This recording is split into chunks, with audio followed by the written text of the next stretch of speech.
নমস্কার বন্ধুরা, আমার আরেকটি নতুন ভিডিওয় আপনাদের স্বাগত। আপনি সুস্থ আছেন, ভালো আছেন, কিন্তু হঠাৎ একদিন দেখা গেল আপনার রক্তের প্লেটলেট কাউন্ট নেমে গেল, আপনার ব্লাড ক্লট করে গেল এবং তার জন্য আপনার হার্ট অ্যাটাক হতে পারে, অথবা ব্রেন হ্যামারেজ হতে পারে, অথবা অন্যান্য ইনজুরিজ হতে পারে। হবেই বলছি না, হতেও পারে। কারণ কারণ আপনার মনে আছে আপনি করোনার টিকা নিয়েছিলেন, আর সেই টিকাটা যদি কোভিশিল্ড নিয়ে থাকেন তাহলে হওয়ার চান্স আছে। আসুন আজকের ভিডিওয় এই নিয়েই কথা বলবো। তো করোনার সময় আপনি যে টিকাটা নিয়েছিলেন কোভিশিল্ডের, সেই টিকাটা আবিষ্কার করেছিল একটি ব্রিটিশ ফার্মা কোম্পানি অ্যাস্ট্রাজেনেকা।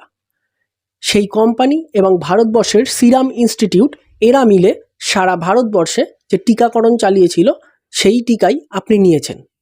এই সিরাম ইনস্টিটিউট অফ ইন্ডিয়ায় প্রায় 220 কোটি ডোজ টিকা তৈরি করা হয়েছিল। তার প্রায় 176 কোটি ডোজ ছিল কোভিশিল্ডের ডোজ। হ্যাঁ, সেই কোভিশিল্ড নিলে পরে যে সাইড এফেক্টের কথা আমি বললাম, যে আপনার ব্লাড ক্লট হতে পারে এবং আপনি তার জন্য মারাও যেতে পারেন বা আপনার সেভারাল ইনজুরিজ হতে পারে, এই যে অভিযোগটা, এটা কিন্তু নতুন নয়। 2021 সালে অ্যাস্ট্রাজেনেকার বিরুদ্ধে এই অভিযোগ প্রথম জমা পড়ে। ইতিমধ্যে ব্রিটিশ হাইকোর্টে 51টি কেস করা হয়েছে, কিন্তু কোভিশিল্ড যারা আবিষ্কার করেছে সেই অ্যাস্ট্রাজেনেকা প্রথম থেকেই নাকচ করে আসছিল যে না, এরকম কোনো সাইড এফেক্ট আমাদের টিকায় হতে পারে না, বা আমরা এরকম কোনো সাইড এফেক্ট পাইনি।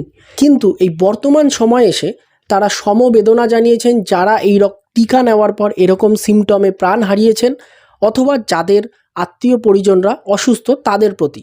অর্থাৎ তারা মেনে নিয়েছেন, হ্যাঁ, আমাদের টিকায় এরকম সমস্যা হতে পারে। অনেকটা দেখেছেন পৃথিবীটা গোল, ঠিক আমাদের দেশের নেতাদের মতো। প্রথমে স্বীকার করে না যে না আমি চুরি করেছি, স্বীকার করে না।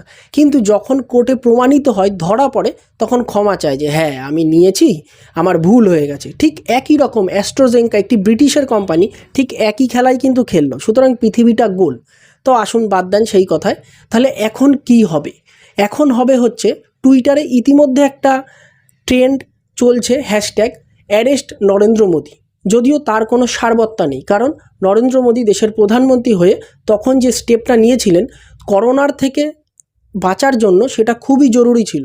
এবং এই যে টিকা নেওয়ার ফলে যে সাইড এফেক্ট হতে পারে, এর চান্স কতটা? 1 লক্ষ লোকের মধ্যে একজনের হতে পারে।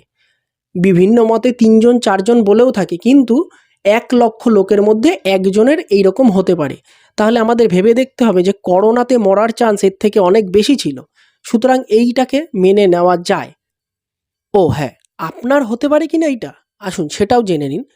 কোভিশিল্ডের প্রথম ডোজ নেওয়ার 3 থেকে 30 দিনের মধ্যে এই থ্রম্বোসিস হওয়ার প্রবণতা সব থেকে বেশি। অর্থাৎ ফার্স্ট ডোজ থেকে সেকেন্ড ডোজের মাঝে যে গ্যাপটা, 3 থেকে 30 দিনের মধ্যে এটা হওয়ার চান্স সব থেকে বেশি। অর্থাৎ আপনার ব্লাড ক্লট হতে পারে, আপনার হার্ট অ্যাটাক হতে পারে, বা অন্যান্য উপসর্গ আসতে পারে। আপনি সেকেন্ড ডোজ নিয়ে ফেললে সেই রিস্ক অনেকটাই কমে যাচ্ছে বলে ওরা বলছেন। এবং আপনি যে থার্ড ডোজ যদি নিয়ে থাকেন তাহলে আপনার সেই রিস্ক নেই বললেই চলে। সুতরাং যারা নতুন এখন টিকা নিচ্ছেন বা সম্প্রতি নিয়েছেন, যাদের এখনও প্রায় 1 মাস হয়নি, তাদের মধ্যে এই রিস্কটা সব থেকে হাই। যদি আপনি তার মধ্যে একজন হয়ে থাকেন, তবে অবশ্যই আপনি স্বাস্থ্যকর্মীর বা ডাক্তারের পরামর্শ নেবেন। আর যদি আপনার অনেক আগে নেওয়া হয়ে গিয়ে থাকে এই টিকা, তাহলে আপনি কিছুটা নিশ্চিন্ত থাকতে পারেন। নমস্কার।